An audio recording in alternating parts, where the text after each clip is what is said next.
Most people use operating systems like Windows, Mac OS, or Linux every day. But what happens when you build one yourself? This is HavenDOS, my own custom operating system built from scratch. It started as a project to understand how computers work at the lowest level, and it has grown into a real OS development journey. Every operating system needs a way to start. HavenDOS begins with a custom boot process that loads the kernel and starts running the system. Instead of running as an application inside another operating system, HavenDOS is designed to communicate directly with the computer underneath.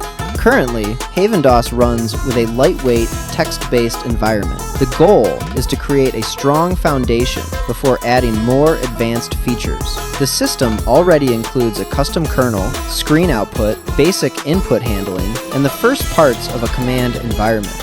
Building an operating system means creating many things yourself. Features that users normally never see, like memory management, hardware communication, and system processes, all have to be designed and programmed.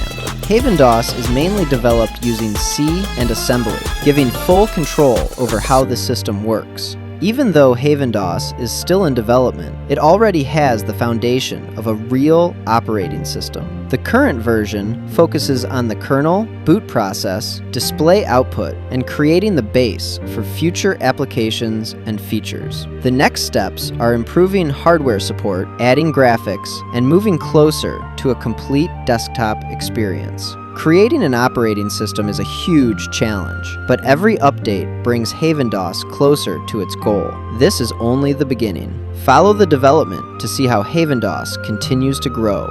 Welcome to HavenDOS. HavenDOS Development. Subscribe for more updates.